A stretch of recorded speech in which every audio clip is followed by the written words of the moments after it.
एक और बात अक्सर की जाती है कि सैयदना हुसैन ने तो 3 शराइत रख दी थी, जिसमें एक नौज़ ये भी थी कि मुझे इजाजत दो मैं जाके। हाँ, सुभान अल्लाह, सुभान अल्लाह। झूठ हो मारो जिसकी कोई मतलब बुनियाद होवे। मैं कहता हूं ये बिल्कुल जाली रवायत है, बिल्कुल जाली रवायत है। यानी ये रवायत खुद बता रही है कि मैं जाली हूं। ये इंसाबुल अशराफ से पेश करते हैं, इमाम बलाजरी की किताब, वो भी 3वीं सदी हिजरी के अंदर गुजरे हैं। अलमुतवफ़ा 292 हिजरी है आलमोस्ट। तो इमाम बलाजरी ने लिखी, ये रवायत लिखी है। ये किताब जो है, ये किताब शेख ज़ुबैर साहब ने वफात से पहले लिखा है। ये किताब अपने मुसन्निफ तक साबित ही नहीं होती सही सनद के साथ। और अगर ये साबित भी हो जाए तो हिलाल बिन साफ तक ये साबित होता है। हिलाल बिन साफ का वाक़या करबला में होना साबित नहीं है। ये रवायत ही मुनक़ते है, हम मानते ही नहीं इस रवायत को, किताब ही जाली है। अच्छा देखें क्या है कि पता नहीं क्यों मिर्ज़ा जी शेख ज़ुबैर साहब का नाम ले देते हैं। हालांकि मिर्ज़ा जी ने तो बाकायदा एक जगह ये बात कह रखी है कि एक रिवायत पर शेख ज़ुबैर साहब ने उस पर अपनी तहकीक बयान करी अपने मकालात के अंदर। तो मिर्ज़ा जी ने जो ना बकौल मिर्ज़ा जी इसी वीडियो के पार्ट 1 में कहते हैं, इस हदीस को शेख ज़ुबैर साहब ने खींचतान के ज़ईफ़ साबित किया है। और मैंने शेख ज़ुबैर साहब से फ़ोन पे बात की है। मैंने कहा शेख साहब ये आपने ये हदीस ज़ईफ़ साबित तो आपसे नहीं हुई है, मुझे भी तो इल्मी बहस पढ़ के पता चल गया कि कमज़ोर है। मुझे भी तो इल्मी बहस पढ़ के पता चल गया कि कमज़ोर है। तो मतलब ये है कि आप मिर्ज़ा जी का लेवल तो बहुत ऊपर का है। हमारी समझ में नहीं आता कि मिर्ज़ा जी शेख ज़ुबैर साहब का नाम भी क्यों लेते हैं। तो कहाँ आप, कहाँ शेख ज़ुबैर साहब रहमतुल्लाह अलैह। लेकिन बहरहाल मिर्ज़ा जी कहते हैं ये किताब जो है, ये किताब शेख ज़ुबैर साहब ने वफ़ात से पहले लिखा है। किताब अपने मुसन्निफ तक साबित ही नहीं होती है। अच्छा, लेकिन आपको याद होगा पिछली रिकॉर्डिंग के अंदर हमने, ठीक है ना, यानी कि रिकॉर्डिंग 45 मिर्ज़ा इंजीनियर की हकीकत पार्ट 45 के अंदर हमने ये मसला पढ़ा कि इब्नुल जौज़ी रहमतुल्लाह अलैह की अर्रद्दु अलल मुतासिबुल अनीद जो किताब है यजीद की मज़म्मत में, हमने वहाँ पे अर्ज़ किया था कि ये रिवायत इब्नुल जौज़ी रहमतुल्लाह अलैह से साबित ही नहीं होती। हमने वहाँ उसके सबूत दिए थे। लेकिन मिर्ज़ा साहब चूँकि इल्मी लेवल, लेकिन मसला ये है कि वो इल्मी लेवल यहाँ के डाउन कैसे हो गया अल्लाह जानता है। 2 ही सूरतें हैं, या तो मिर्ज़ा साहब का इल्मी लेवल है नहीं, जैसे हमने वहाँ जिस जगह मिर्ज़ा जी ने बात की ना कि मैंने ज़ुबैर साहब से फ़ोन पे बात की, हमने वहीं मिर्ज़ा साहब का फ्रॉड निकाल के दिखाया था कि ये मूना मसूर की दाल। लेकिन अर्ज़ करने का मतलब ये है कि 2 ही सूरतें हो सकती हैं कि या तो आपका इल्मी लेवल डाउन हो गया, पता आपको कुछ है नहीं, कि आपने ब्लाजुरी की किताब के ऊपर भी यह इश्काल वाज़े कर दिया, जबकि खुद अर्रद्दु अलल मुतासिबुल अनीद को आप पढ़ने की, हालांकि अलीउल हसन नकवी ने मिर्ज़ा जी से सवाल किया था कि वाक़या करबला पे को मुस्तनद किताब बताएं, उस पर मिर्ज़ा जी का हाल यह है कि अर्रद्दु अलल मुतासिबुल अनीद बताई थी। आप अंदाज़ा करें।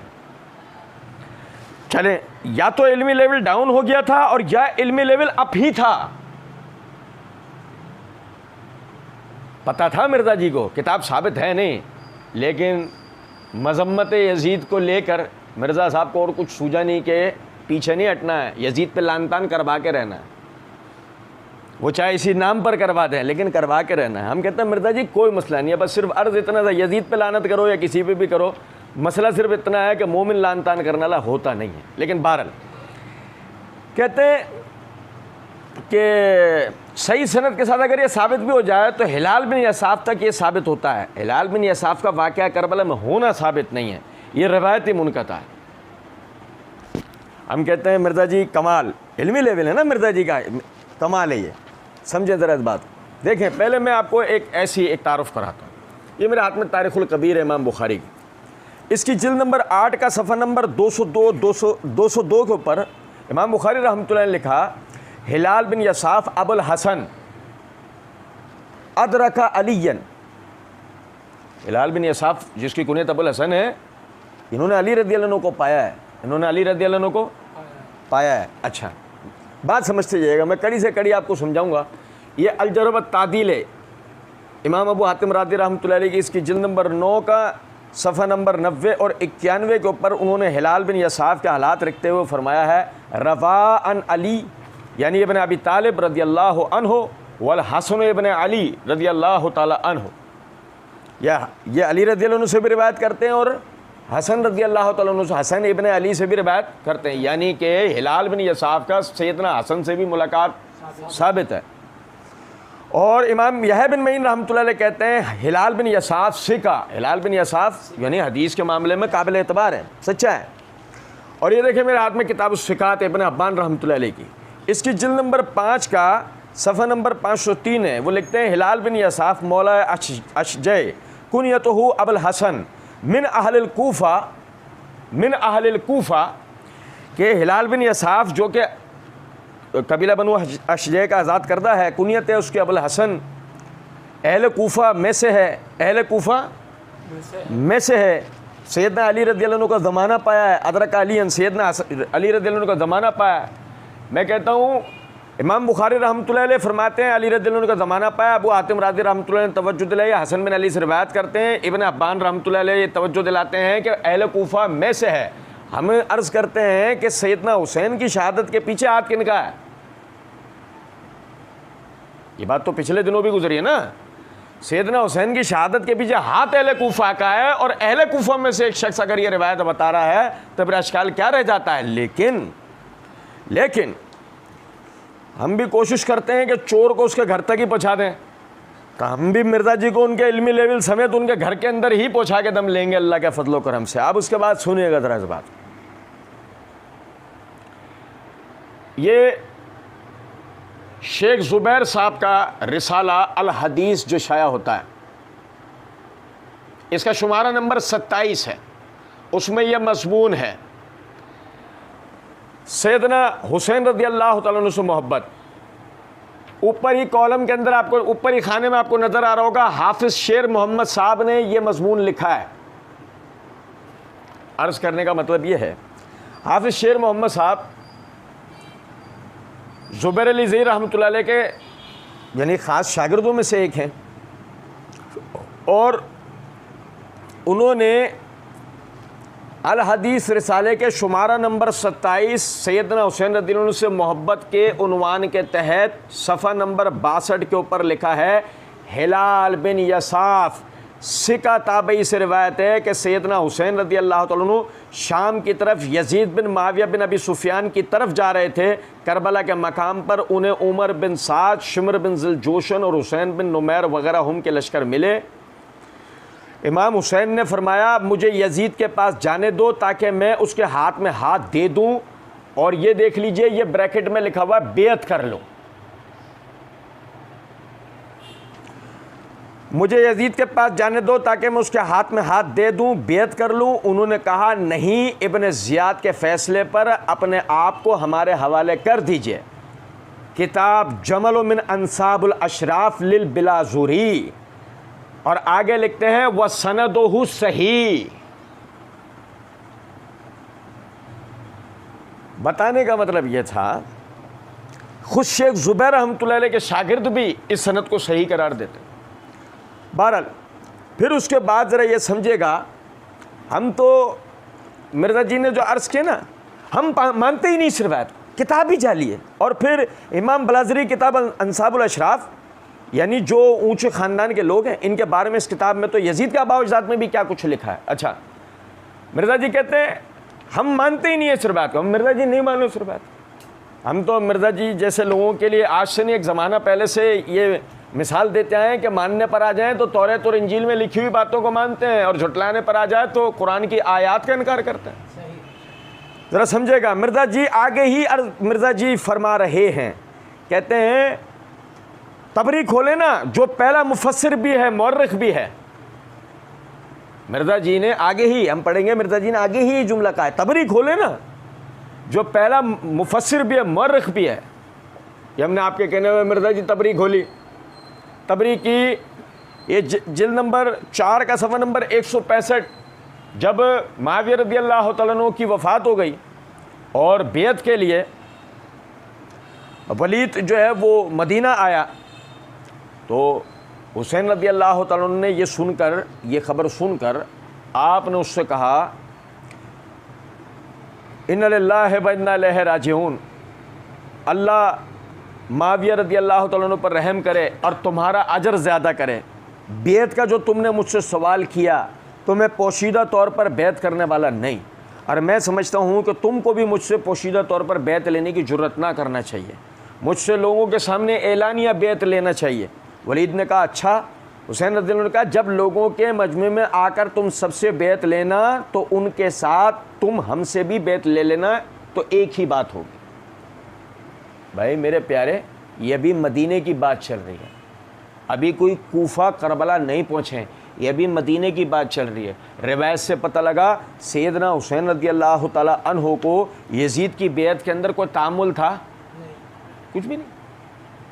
जब तक अहले कूफा का फितना नहीं उठा था उससे पहले खुद सैयदना हुसैन रज़ियल्लाहु ताला अन्हु भी यानी यजीद की बेत करना चाहते थे।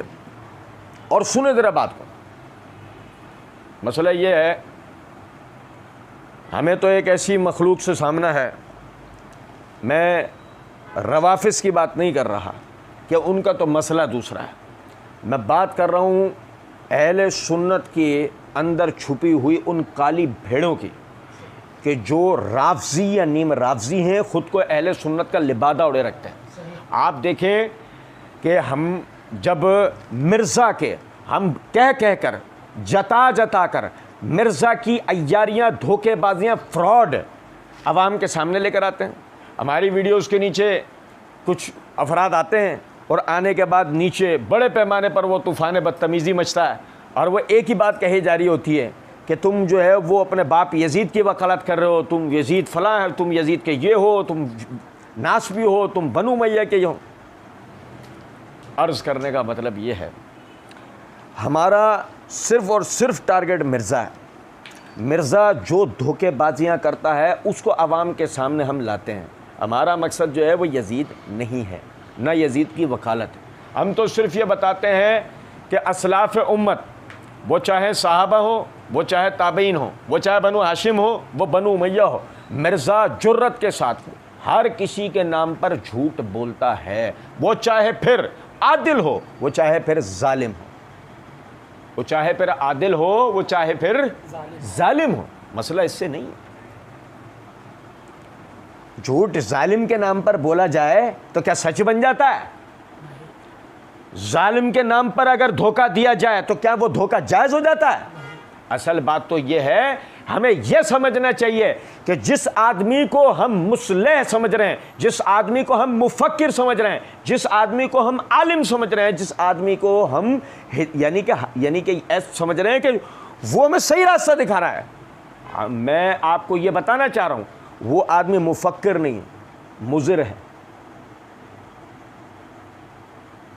वह आदमी रहनुमाई करने वाला नहीं, गुमराह करने वाला। वह आदमी आपको तारीख नहीं बता रहा, दूसरों के डिक्टेशन पढ़ के सुना रहा है और आपको वसवसा ये दे रहा है कि देखो हुक्मरानों की लिखवाई हुई तारीख पढ़ते हैं। हम हुक्मरानों की लिखवाई हुई तारीख नहीं पढ़ते मिर्ज़ा जी, हम जिस तरफ आप इशारा करके पढ़ने को कहते हैं हम तो उसी तरफ से पढ़ के आपकी चोरी पकड़ के दे देते। हम तो चोर जब साबित हो कि जब हम अपना कुछ उठाकर पढ़ें। और आखिर में हाइड्रोजन बॉम्ब, बहुत शौक है ना मिर्ज़ा जी को हाइड्रोजन बॉम्ब का। हम मिर्ज़ा जी को फ्री के अंदर तोहफ़तन हाइड्रोजन बॉम्ब देते हैं, जहां मर्जी जब दिल करे बटन दबाएं और अपने आप को जहन्नम हासिल कर लें। सुने ज़रा बात, ये मेरे हाथ में तारीख़ तबरी है, इसकी जिल्द नंबर 4 का सफ़र नंबर 215 है। सुनिएगा ज़रा बात, मैं आपके सामने इसकी सनद पढ़ूँगा, सुने। हद्दसना खालिद बिन यजीद बिन अब्दुल्ला अल कसरी काला हद्दसना अम्मार अद्दुहनी काला कुल्तु ले अबी जाफ़र हद्दसनी अन मक़तल हुसैन। अम्मार बिन माविया अद्दुहनी सिकारावी इमाम अबू जाफ़र अल बाकर से सवाल करते हैं। और भाई किससे? अबू जाफ़र अल बाकर से। सैयदना हुसैन के पोते से सवाल हो रहा है। सैयदना हुसैन के पोते आइम्मा अहले बैत में से एक, और मैं दूसरे वालों के लिए भी नाम ले देता हूं, आइम्मा असना अशर में से एक। मिर्ज़ा जी फेवरेट तरीन बात है क्या? मिर्ज़ा जी ने तो अपनी वीडियो में कहा अल्लाह ताला हमें अहले बैत की मोहब्बत के साथ उठाए। ये देखेंगे हम हाथी के दांत। अब हम देखेंगे हाथी के दांत के खाने के कौन से हैं और दिखाने के कौन से। सुने जरा बात को कि इमाम अबू जाफर अल बाकर रहमतुल्लाह अलैह बेटे हैं ज़ैनुल आबिदीन रहमतुल्लाह अलैह के। ज़ैनुल आबिदीन बेटे हैं सैयदना हुसैन रज़ी अल्लाह ताला अन्हो के। और ज़ैनुल आबिदीन वाक़या करबला में, सानिया करबला में शहीद नहीं हुए थे। और इमाम अबू जाफर अल बाकर रहमतुल्लाह अलैह बड़े बेटे थे।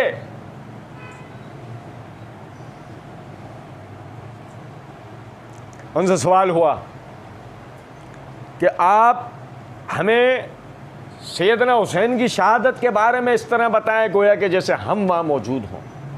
तफसील बताते हुए ये तारीख़ तबरी की जिल्द नंबर 4 सफ़ा नंबर 215 के ऊपर इमाम अबू जाफ़र अल बाकर रहमतुल्लाह अलैह कहते हैं कि उमर इब्न साद बिन अबी वकास को उबैदुल्लाह बिन ज़ियाद ने रे की हुकूमत दी और उसके नाम पर फरमान लिख दिया और कहा कि मेरी तरफ से तुम उस शख्स से समझ लो, सैयदना हुसैन से समझ लो। इब्न साद ने कहा मुझे तो माफ़ रखिए। इब्न ज़ियाद किसी तरह ना माना तो उसने कहा आज की रात मुझे मोहलत दीजिए। उसने मोहलत दे दी और यह अपने इस मामले को सोचता रहा। सुबह हुई तो इब्न ज़ियाद के पास आया और उसका हुक्म बजा लाने पर राज़ी हो गया और सैयदना हुसैन बिन अली रज़ी अल्लाह ताला अन्हुमा की तरफ रवाना हुआ। जब वहाँ पहुँचा तो आपने उससे कहा 3 बातों में से एक बात का इख्तियार करो। मेरे मामले में 3 बातों में से एक बात इख्तियार करो। नंबर 1, या तो मुझे छोड़ दो, मैं जहाँ से आया हूँ मैं वहाँ चला जाऊँ। मेरा रास्ता छोड़ दो, मैं जहाँ से आया हूँ वहाँ चला जाऊँ, या मुझे यजीद के पास चला जाने दो। मिर्ज़ा जी फटा मज़ा आया। सुनो, ये बात जो है ये बात खुदा ना ख्वास्ता आप समझें, हिलाल बिन यसाफ बता रहा, अबू जाफ़र अल बाकर कह रहे हैं, जिससे पता लगता है कि हिलाल बिन यसाफ भी गलत नहीं कह रहा था। कहते हैं कि मुझे यजीद के पास चला जाने दो या किसी सरहद की तरफ निकल जाने दो, या किसी सरहद की तरफ। हमें तफसीलात से बहस नहीं है। बहस इस बात से है कि मिर्ज़ा साहब ने कहा ना ये रिवायत ही जाली है। ये रिवायत जाली नहीं है, रिवायत की तो हकीकत है। रिवायत की तो हकीकत है। सैयदना हुसैन रज़ी अल्लाह तआला अन्हु, जैसे कि खुद हाफिज़ शेर मोहम्मद साहब ने भी लिखा है, यजीद के पास जा रहे थे। यजीद के पास जा रहे थे। रास्ते में इन कूफियों बलवाइयों ने यह जलालत की, अपने लिए हमेशा के लिए बदबख्ती अब्दुल इबाद के लिए लिखवा ली। आप समझें ज़रा इस बात। मिर्ज़ा जी कहते हैं इस किताब में तो यजीद के आबा व अजदाद के बारे में क्या लिखा हुआ, दसो ना तुसी शाह जी, तानू शेख ज़ुबैर साहब ने दसिया सी, मैनू भी दसिया हुआ व उन्होंने। तो अली हसन नकवी वो जवाब में कहता है जी उन्होंने बताया था। ये तो फिर आगे जहन्नम में ताबूत वाला कहते हैं कि बाद में हम उसको क्या कहते हैं। तो मिर्ज़ा जी ने कहा हाँ कि यजीद के आबा व अजदाद के ताबूत जहन्नम में हैं। यजीद के आबा व अजदाद कौन हैं? हज़रत माविया, उनके वालिद अबू सुफियान, दोनों साहबी हैं। तो फिर ये रवायतें भी लें, हम इस किताब को ही जाली समझते हैं। इसके अलावा भी बहुत सी गुस्ताखाना चीज़ें हैं, इनकी ज़रूरत ही नहीं है। नहीं मिर्ज़ा जी हमारी ज़रूरत, पता नहीं मिर्ज़ा जी तुम बैठे हो ना वो अपने उस गार के अंदर अपने दड़बे में, तुम वहाँ से बाहर निकलो ना, तुम्हें ज़रूरत बताए ना। मसला वो नहीं है कि वो लेने की ज़रूरत नहीं है। हम यजीद के आबा व अजदाद वाली भी रवायतें ले लेंगे, हमारा यजीद से ना लेना एक ना लेना दो, हम उसके लिए भी रवायतें ले लेंगे, हमें कोई मसला नहीं। हमें मसला सिर्फ एक बात से है मिर्ज़ा जी, हमारे असलाफ कहते आए इज़ा सहल हदीस फ़हुवा मज़हबी, जब रिवायत साबित हो जाए तो हमारा दीन होती है। हमारा मसला सिर्फ ये है, हम तुम्हारी तरह थोड़ी कि ईरान के डिक्टेशन के ऊपर तुम जो चाहे वो गढ़ लाओ और कहो कि जो तस्लीम ना करे वो नासबी है, जो तुम्हारा गला पकड़ ले वो नासबी है। मिर्ज़ा जी ने भी अच्छी निकाली है। एक गिरोह था रसूलुल्लाह सल्लल्लाहु अलैहि वसल्लम के ज़माने में, वो रसूलुल्लाह सल्लल्लाहु अलैहि वसल्लम और आपके साथियों से जान छुड़ाने के लिए साबी कह दिया करते थे। वक्त बीता, फिर एक और गिरोह खड़ा हुआ जिसने अपने नज़रियात के खिलाफ जान छुड़ाने से वहाबी की इस्तिलाह निकाली। फिर मिर्ज़ा जी वाला गिरोह निकला जिन्होंने अपने आलों से अपने नज़रियात पर हमला करने वालों से जान छुड़ाने के लिए नासबी निकाल दी। हम ये नहीं कहते कि नासबी नहीं है, हम सिर्फ ये बात अर्ज़ कर रहे हैं मिर्ज़ा जी जो नासबी हैं उन्हें नासबी कहो, वो हजरात जो आइम्मा बैत से यानी रसूलुल्लाह सल्लल्लाहु अलैहि वसल्लम के घराने से जो सहाबा से ताबईन से मोहब्बत करने वाले हैं, तुम्हारी चालबाजियों का यहाँ करने वाले हैं, तुम उन्हें नासबी कह के थोड़ी जान छुड़ा सकते हो। आपने तो हमें कहा था जुर्रत करने के लिए, मेरे हम तो आपको कहते हैं जुर्रत करो। भाई सवाल यहाँ पैदा होता है, क्या नासबियों का किला कमा नहीं करोगे? क्या नासबियों से इल्मी जंग नहीं करोगे? अगर आप समझते हैं कि हम जो आपकी पकड़ करने वाले नासबी हैं, तो सामना करो ना। जो हम साबित करेंगे तुम्हें एक मजलिस में राज़ी, एक मजलिस में, अल्लाह के फजलो करम। और सुनो जरा बात, कहते हैं कि जहन्नम में ताबूत वाला, कहते हैं मिर्ज़ा जी ने जवाब में कहा हाँ, यजीद के आबा अजदाद के ताबूत जहन्नम में, ये रिवायत इस जैसी रिवायतें हैं उस किताब में, तो ये रिवायतें भी लें। मिर्ज़ा जी सनद सही होगी, हम ले लेंगे, क्या है सनद सही है, ले लेंगे, हमें क्या मसला है। आप सही सनद से रिवायत बयान कर दो, हमसे 5 रुपये नाम ले लो।